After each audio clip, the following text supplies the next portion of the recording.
Hello everyone, this is Professor Pawan Shwankar and I welcome you in 39th lecture of Machine Design and Drawing 2. And today we are starting a new unit, unit number 4, Design of Bearing and IC Engine Parts. And this is the last unit of our syllabus. Okay, so let us go for Design of Bearing first and then we will cover IC Engine Parts. So we'll start with the introduction. What is bearing?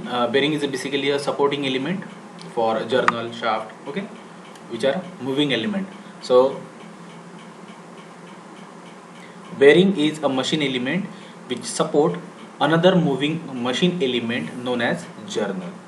Okay, तो आपने देखा होगा जैसे कोई motor है जिसे connect करना है, शाफ्ट को अगर होल्ड करना है तो हम बेरिंग में फिट करेंगे उसको. So moving element is shaft. Okay, and with the help of bearing we can fix it with a current fixture. Okay, and it permits a relative motion between the contact surfaces of the members while carrying the load. So आपने वो element देखा भी है, जैसे हमने problem भी solve किए थे डिज़ाइन ऑफ शाफ्ट में. ये शाफ्ट है सपोज, और यहाँ पे हमने बेरिंग, ये शाफ्ट को हमने बेरिंग में फिक्स किया है. ये हो गए सपोर्ट एंड्स. फिर यहाँ पे हम पुली और गियर वॉट एवर अलग अलग मेंबर माउंट करते थे. सो शाफ्ट इज इन रोटेशन. ठीक है, वो कंप्लीट कंटिन्यूसली रोटेशन में है. और बेरिंग क्या है, एक ऐसा एलिमेंट है जो इसको होल्ड करके रख सकता है. ठीक है, सो बेरिंग स्टेशनरी है, इनर पार्ट उसका मूविंग है, इसलिए शाफ्ट रोटेटिंग में है. सो मूविंग या रोटेटिंग पार्ट को होल्ड करने के लिए जो बेसिक एलिमेंट है, मशीन एलिमेंट, वो है आपका bearing. Little consideration will show that due to the relative motion between the contact surfaces certain amount of power was wasted in overcoming frictional resistance, and if rubbing surfaces are in a direct contact there will be rapid wear. तो frictional surfaces की वजह से, जैसे continuous rotation में है, so there is a friction between inner surface of bearing and outer surface of shaft. Actually दो वैसे तो फिक्स है. जो अगर बॉल बेरिंग की हम बात करते हैं तो बॉल बेरिंग का जो सरफेस है वो बेरिंग की इनर सर्फेसेस पे कंटिन्यूसली रब हो रहा है, फ्रिक्शनल वियर हो रहा है, उसके वजह से पावर वेस्ट हो रहा है, वेलोसिटी वेस्ट हो रही है, ओके, रिड्यूस हो रही है. So in order to reduce frictional resistance and wear in some cases heat is generated. Layer of fluid that is known as a lubricant. तो जैसे लुब्रिकेंट ग्रीस देखा है या फिर ऑयल देखा है, जनरली बेरिंग में ग्रीस होता है, ज़्यादा डेंस फ्लूइड रहेगा, just like a solid, semi solid. Okay, so एक ऐसा फ्लूइड जो फ्रिक्शन रहेगा, वियर रहेगा, वो कम करेगा. Okay, so lubricant use to separate journal and bearing is usually a mineral oil, refined from petroleum, but vegetable oils, silicone oils, grease, maximum grease use होगा. Okay, ETC में be used. तो ये हो गया बेरिंग क्या है और ठीक है उसका यूज़ क्या है. सो बेरिंग बेसिकली क्या है, एक सपोर्टिंग एलिमेंट. जो एलिमेंट, जैसे यहाँ पे एलिमेंट क्या हो गया, जर्नल मतलब शाफ्ट. ओके, सो जर्नल को होल्ड करके रखने के लिए, सपोर्ट करने के लिए जो मशीन एलिमेंट यूज़ करेंगे हम, वो है bearing. The classification of bearing. Classification depends on the various category, like depends on the direction of load to be supported. तो direction of load to be supported, इसके अकॉर्डिंग बेरिंग को दो part में divide किया गया है, classify किया गया है, एक radial bearing and thrust bearing. So what is radial bearing? In radial bearing load acts perpendicular to the direction of motion of the moving element. Okay, perpendicular to the direction of motion of moving element. जो moving element यहाँ पे कौन सा है, shaft. सो shaft का जो axis है, load acts perpendicular to the direction of motion of moving shaft. तो जहाँ पे लोड एक्ट हो रहा है उसको perpendicular. Okay, and thrust bearing क्या है, thrust bearing load acts along the axis of rotation. मतलब यहाँ पे एक्चुअली लोड कैसा एक्ट हो रहा है, perpendicular to the motion of the moving element, about its axis shaft rotate हो रहा है, तो लोड कैसा एक्ट होगा उस पर, परपेंडिकुलर. और थ्रस्ट बेरिंग में load acts along the axis of rotation. Now depending upon the nature of contact. अब नेचर ऑफ कॉन्टैक्ट के हिसाब से अगेन बेरिंग डिवाइड हो रहा है कैटेगरी में. जैसे पार्ट 1 है स्लाइडिंग कॉन्टैक्ट बेरिंग. अब स्लाइडिंग कॉन्टैक्ट बेरिंग मतलब क्या है, जैसे इसका दूसरा टाइप है रोलिंग कॉन्टैक्ट. तो रोल क्या है, तो बॉल बेरिंग जो रहेगा, वो रोलिंग कॉन्टैक्ट हो गया। स्लाइडिंग मतलब वहाँ पे सरफेस से स्लाइड हो गई एक दूसरे पे। So sliding contact bearing, sliding takes place along the surfaces of contact between the moving element and the fixed element। बस वहाँ पे रोल हो रहा है, यहाँ पे स्लाइड हो रहा है। Okay, sliding contact bearing is also known as a plain bearing. Okay, next one, sliding action is along the circumference of the circle or arc of circle and carrying load, radial load known as a journal or sleeve bearing। Okay, जो sliding bearing है, sliding contact bearing, again उसका classification है जैसे number 1, 2 and 3। तो number 1 है full journal bearing, जो sliding bearing अभी देखा हमने स्लाइडिंग कॉन्टैक्ट वाला, उसको ही बोलते हैं स्लीव बेरिंग और जर्नल बेरिंग। तो इन बेरिंग्स में फिर से क्लासिफिकेशन होगा, depends on the angle of contact. ठीक है, एंगल ऑफ कॉन्टैक्ट। तो when angle of contact of the bearing with the journal is 360 degree. अब देखो, सपोज ये बेरिंग है और जर्नल मतलब इसमें शाफ्ट फिट होगा, तो फुल जर्नल बेरिंग मतलब ये जैसे ये बेरिंग है और ये शाफ्ट है, तो सपोज ये तो हो गया रोलर बेरिंग। स्लाइडिंग में कैसे प्लेन सरफेसेस रहेगा, तो ये suppose inner wall of bearing और यही शाफ्ट रहेगी, तो इसका कांटेक्ट ऊपर की स्लीव से कंप्लीटली है 360 डिग्री, तो ये हो गया full journal bearing. When angle of contact of bearing with journal is 360 degree, तो ये क्या हो गया आपका फुल जर्नल बेरिंग। क्लियर है? नाउ पार्शियल जर्नल बेरिंग क्या है, बस जो एंगल ऑफ कांटेक्ट है वो कम रहेगा। तो पहले ये कंप्लीट कर लेते हैं। When angle of contact of bearing with the journal is 360 degree, then bearing is called as a full journal bearing. Okay, this type of bearing is commonly used in industrial machinery to accommodate bearing load in any radial direction. Okay, now partial journal bearing क्या रहेगा, when angle of contact of the bearing with the journal is only 120 degree. 120 degree मतलब क्या, देखो suppose ये आपका bearing है और suppose ये जर्नल है, तो कांटेक्ट यहाँ से कुछ तो भी यहाँ तक है। सपोज ये एंगल है, ये 120 डिग्री है, कंप्लीट उसके सर्कमफरेंस को वो कांटेक्ट में नहीं है। क्या, ये है जर्नल और ये है बेरिंग।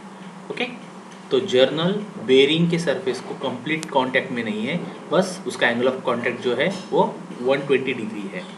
जो आर्क रहेगा ये हो गया आर्क, इतना आर्क कांटेक्ट उसका है सिर्फ। तो ये हो गया आपका partial journal bearing. And the third one is a fitted bearing. Fitted bearing is what, when a partial journal bearing has no clearance, that is diameters of the journal and bearing are equal, then bearing is called fit bearing। अब यही जो bearing है जिसमें what, जिसमें diameter of journal and diameter of bearing ये equal है, तो उसको बोलेंगे हम fit bearing. Okay, now and the classification of sliding ये क्लासिफिकेशन कंटिन्यू रहता है हमारा depending upon the nature of contact. तो उसमें पहला पार्ट है स्लाइडिंग कॉन्टैक्ट बेरिंग और सेकंड है rolling contact bearing. So rolling contact bearing, steel balls और rollers are interposed between the moving and fixed elements. Balls offer rolling friction at 2 points for each ball or roller। तो ये जो मैंने diagram निकाली सबसे पहले ये वाली, okay, this is the case of rolling contact bearing. Okay, जिसको हम बॉल बेरिंग बोलते हैं जनरली। तो ये हो गया था classification, basic classification. Okay, now the technical terms which is related with the journal bearing. So term used in hydrodynamic journal bearing। तो हमने सबसे पहले कंसिडर किया है, ये हो गया बेरिंग। ओके, और ये है जर्नल।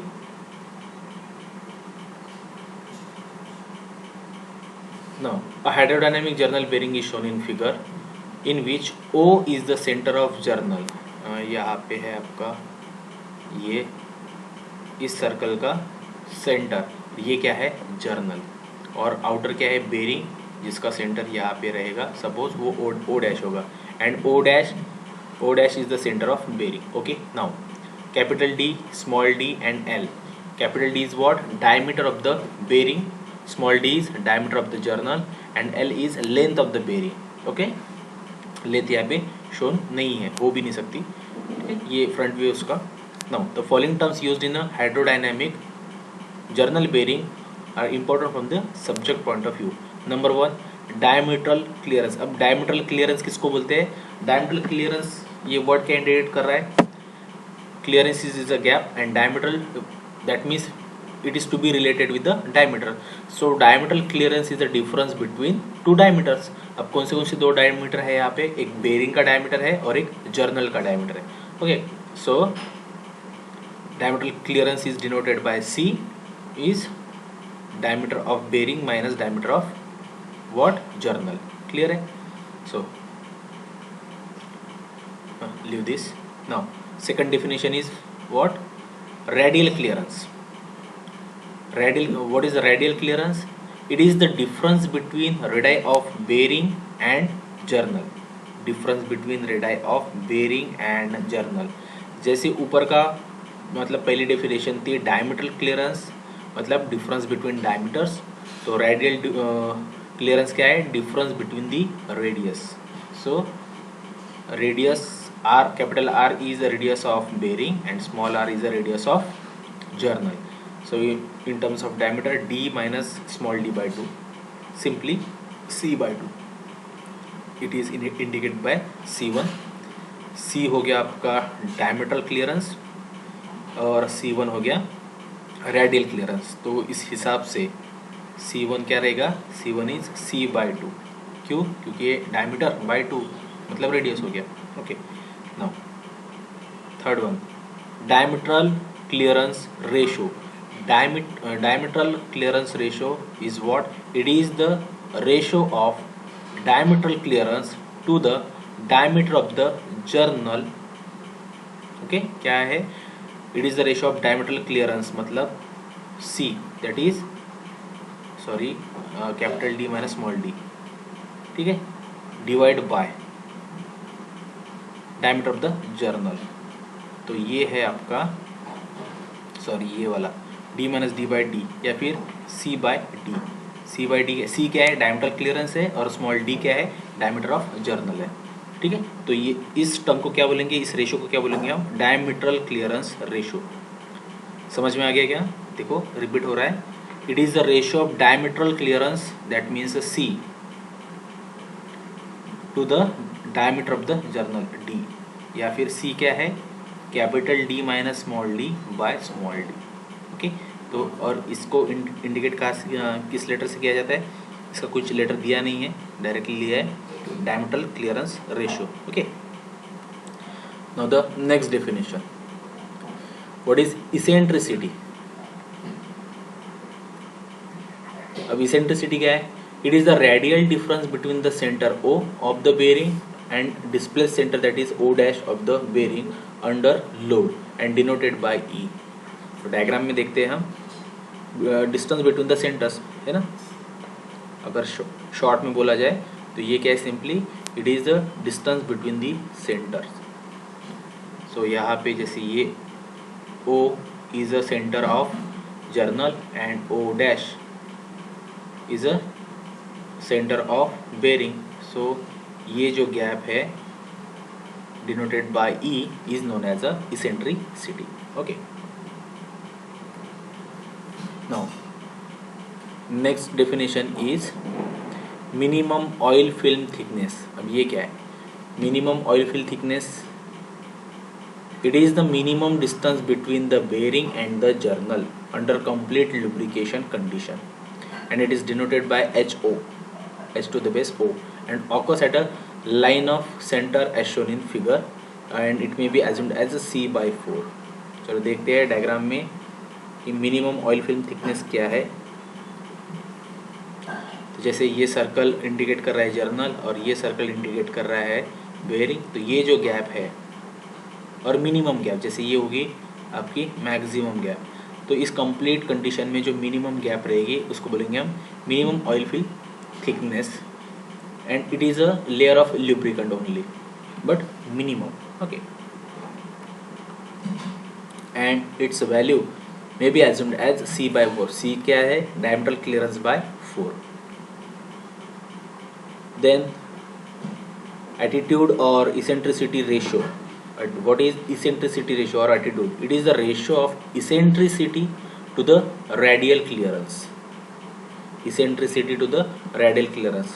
देखो मैथमेटिकली वहाँ पे शो भी किया गया है, E denoted by this letter zeta बोलो आप इसको, equal to eccentricity that is E by radial clearance is C1। ठीक है, E क्या है? Is eccentricity, so C1 minus HO बराबर है डिवाइड बाय ये क्या है C1 इक्वल टू, अब जैसे ये न्यूमरेटर सेपरेट किया गया है, so 1 minus HO by C1। Okay, so वैसे तो बस ये डेफिनेशन ही आप याद रखो कि what is this, this is the ratio of eccentricity to the radial clearance, that is enough. Okay, now next one, short and long bearing. If the ratio of the length to the diameter of the journal is equal, see, if the ratio of the length to the diameter of journal, that is L by D, is less than 1, then the bearing is said to be short bearing. On other hand, if L by D is greater than 1, then the bearing is known as a long bearing. L क्या है? Length of bearing. D क्या है? Diameter.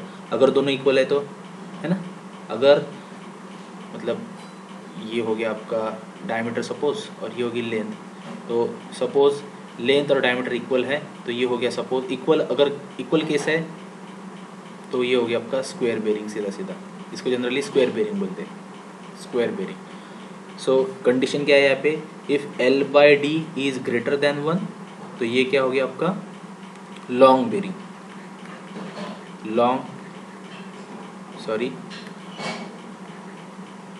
Bearing, and L bye D is less than 1, तो ये हो गया आपका short bearing. Okay, और जिसमें L bye D is equal to 1 है, मतलब L इक्वल टू D है, तो इस केस में क्या रहेगा? इसको बोलते हैं square bearing, square bearing. Got it? Clear है? नेक्स्ट देखते हैं। Now next portion is bearing characteristic number and bearing modulus for journal bearing. What is bearing characteristic number? तो coefficient of friction in design of bearing is of a great importance because it affords means of determining a loss of power due to bearing friction. Okay, so it has been shown by experiment that coefficient of friction for full lubricated journal bearing is a function of 3 variables. So on 3 variables it depends. What coefficient of friction? It depends. So Zn by P, number 1, all are the dimensionless quantities, so Zn by P, second is a D by C, and third is L by D. So इन 3 parameter पे depend करेगा आपका coefficient of friction. Okay, so therefore the coefficient of friction may be expressed as mu is a function of 3 parameters Zn by P, D by C and L by D, where mu क्या है? Coefficient of friction. Got it? What is phi?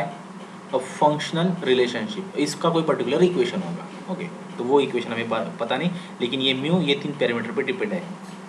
What is Z ये Zn by P का ये Z क्या है? Z is absolute viscosity of the lubricant, जिसमें Z in kg per metre second, kg per metre second. Then what is N? Speed of the journal in RPM, shaft का RPM।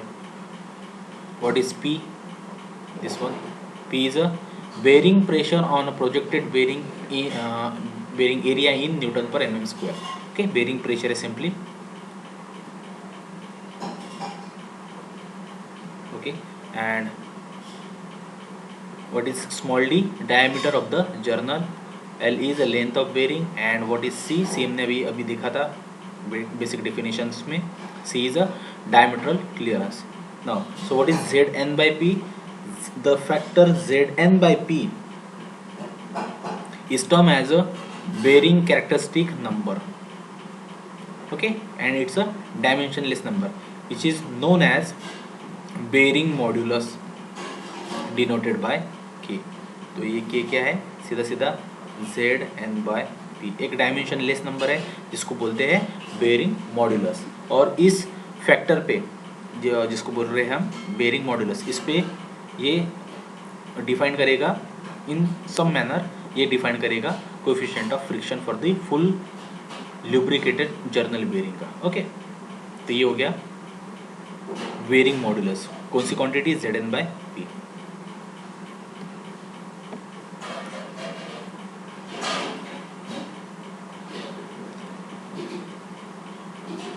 Now, in order to prevent such condition,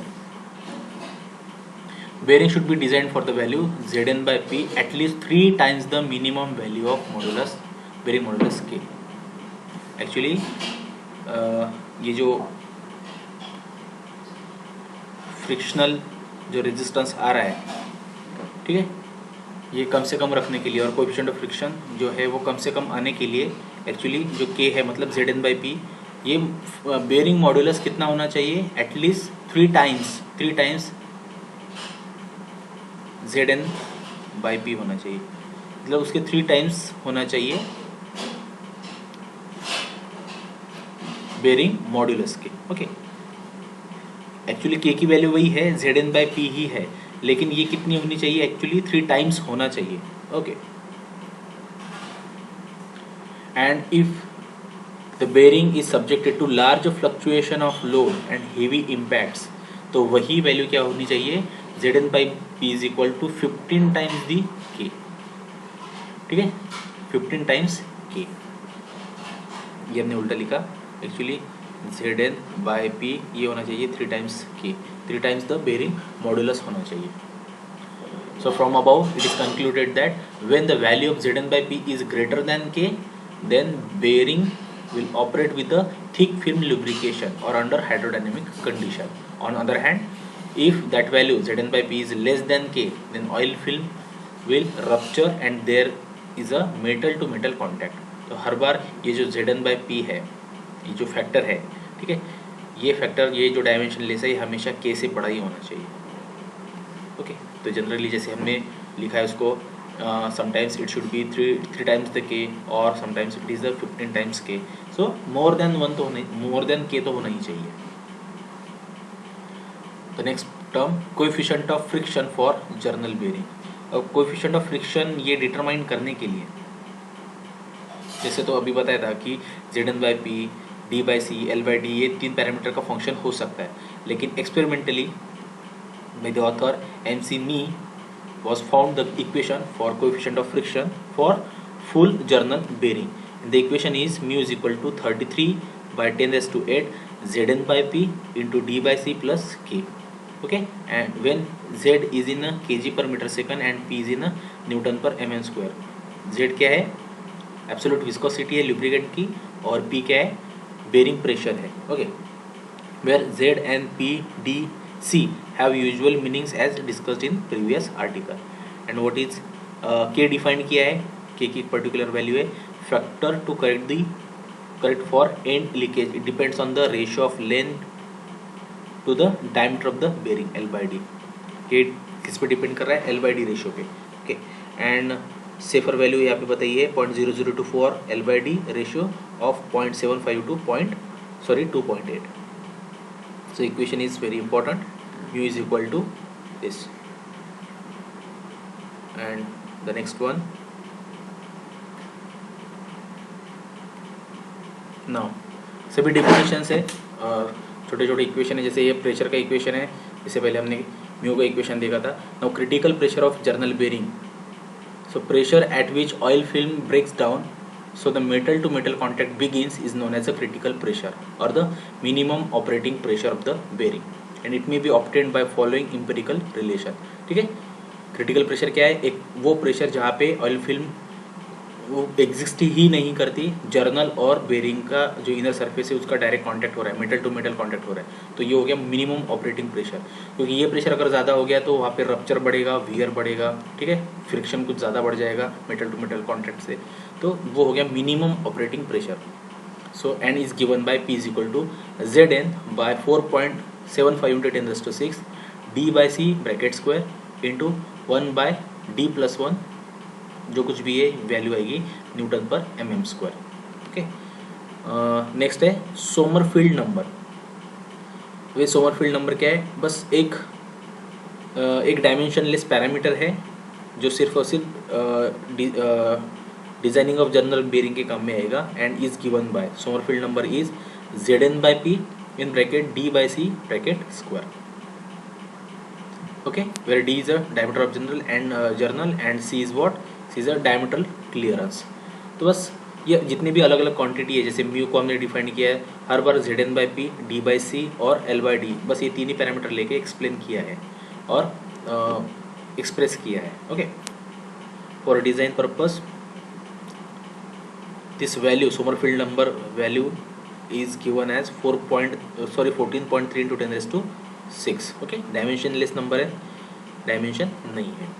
now heat generated in journal bearing. अब heat generated in जो journal bearing है उसमें जो heat generated हो रही है वो उसका इक्वेशन है Qg और heat generated is mu into W into V newton metre और जूल पर सेकंड और वैट। तो हीट वैट में, जूल पर सेकंड में या फिर न्यूटन मीटर पर सेकंड में, तीनों की तीनों यूनिट एक ही है, कोई डिफरेंस नहीं है। इक्वेशन है सिर्फ इतना, Qg is mu into W into V, where mu is coefficient of friction, we know very well, W is load on a bearing in newton and V is what? Rubbing velocity in metre per second. Okay, और जो v रहेगा, v क्या रहेगा? v is equal to pi D n by 60, इसमें n क्या है? Speed of the journal in rpm। Okay, velocity अगर separately पहले निकाल के उसमें पुट अप करनी है तो। ओके, सो जो हीट डेसिपेटेड रहेगी by bearing while in running condition, तो उसके लिए फॉर्मूला यहाँ पे है। So heat dissipated by the bearing Qd is, वो Qg वाला इक्वेशन था हीट जनरेटेड, और ये इक्वेशन है Qd that is heat dissipated is given by C into A bracket में TB minus TA joule per second और watt. तो ये इक्वेशन है हीट डिसिपेशन का, वो इक्वेशन था हीट जनरेटेड का। So what is C? C is a heat dissipation coefficient in watt per metre square degree Celsius. Watt per metre square per degree Celsius नहीं है, degree Celsius है। And A is what? Projected area of the bearing in metre square. Okay, L into D, जो projected area circumference उसका complete आ रहा है। अगर sliding contact होता है, ये जो सरफेस है ये रहेगा L into D. Okay, now TB क्या है? TB is a temperature of bearing surface in degree Celsius, और TA क्या है? Temperature of the surrounding air. तो बेयरिंग सरफेस का टेम्परेचर TB और सराउंडिंग टेम्परेचर, एम्बिएंट टेम्परेचर जो है और सराउंडिंग एयर का टेम्परेचर है वो TA है। Okay, so it has been shown by experiment that temperature of the bearing TB is approximately midway between the temperature of the oil film TO and outside air temperature TA। so जो bearing temperature है TB उसको explain किया है कि ये इसके range में रहेगा। कौन सा temperature? Oil film temperature and outside air temperature. So and that's why it is that bracket TB minus TA is given as, ये ब्रैकेट को एक्सप्लेन किया है half of TO minus TA। ठीक है, क्योंकि उससे आधा रहेगा बोले। सो TO क्या है? Oil film temperature and TA क्या है? Ambient temperature. Okay, so for calculating mass of lubricating oil to remove heat generated is nothing but the heat taken away by the oil given by, heat taken away is given by, तीसरा equation देख रहे हैं हम यहाँ पे, पहला equation देखा हमने heat generated in a bearing, दूसरा देखा हमने heat dissipated by the bearing, और तीसरा है heat taken away, okay, heat taken away by the lubricant oil. इस QT is equal to mCp delta T रहेगा, तो m mass of lubric oil और lubricant, Cp is specific heat of oil, and T out और T in, अब T out क्या है, outlet temperature, T इन क्या है, इनलेट टेम्परेचर। ओके, क्लियर है?